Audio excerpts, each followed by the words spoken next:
Right,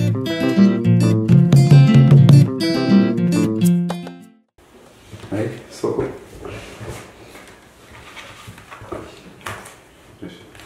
Your Excellency, I would like to inform you that after this raid was given a marvelous round kick by Jarasta, we have observed that patients can now access ambulances to ferry them timely to medical facilities. Henry was able to reach the hospital in 2 hours. Thank God for this life-threatening situation. Our new 200 ambulances are working efficiently. I thank you. Hi, very good. Maita soko. Anditi, tatoda kutoti ko pakadiwa kumba zvino kunaka ari kosakai. Tofara ndiko kuimpa nditi. Very good magona nokubuya. Ndaona mabuya nava mutemo. Anditi ndozvakanaka. Very good. Kugona ikoko. Anditi kuziva kuti nyika yedu kubva kupi chindepi. Anditi yakachengetedzwa neva mutemo. Ndakawa makabata. Makabata makatai. Baba ne 6 kg katai bud zvakanaka very good anditi kugona ikoko kuziva kuti pakangoita unge paita kamunui mukafembedza anditi chibata nhubu chirakasha sokura kuti kamboita paya zvino iyi nhau iyi ndawo tindoiona anditi zvitaura sai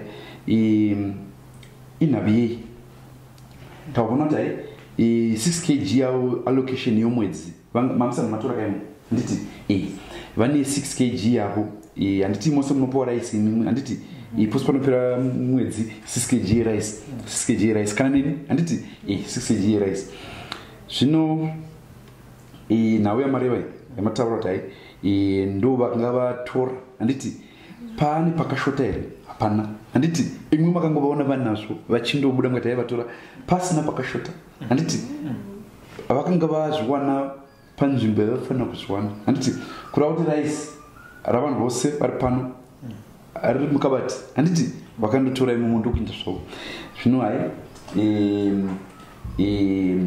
iyo vanakutanhara ukagona very good kusati mutemo kana wabokwa nomutemo handiti wobvuma zvodiwa nomutemo wauya kuno togadzirisa sezvataita izvozvi zvino raisi racho mama uya naro here 6 kg dzacho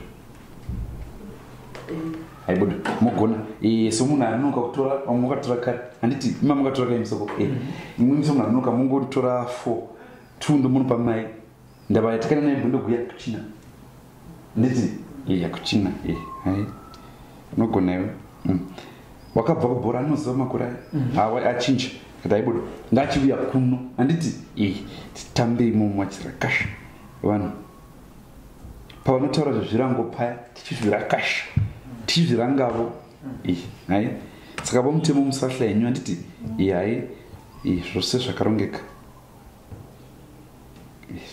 very good hai mugona kuchindei kana mugona kumbosara handiti maita mugona kumbochindei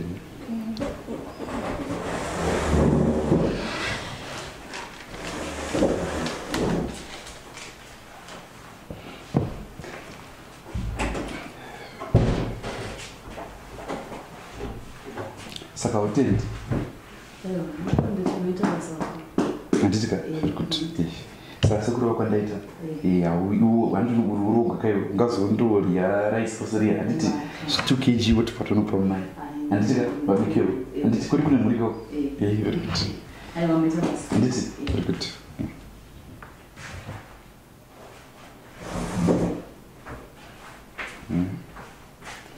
toona kuti nyika yacho nainotoda ukwikwinyi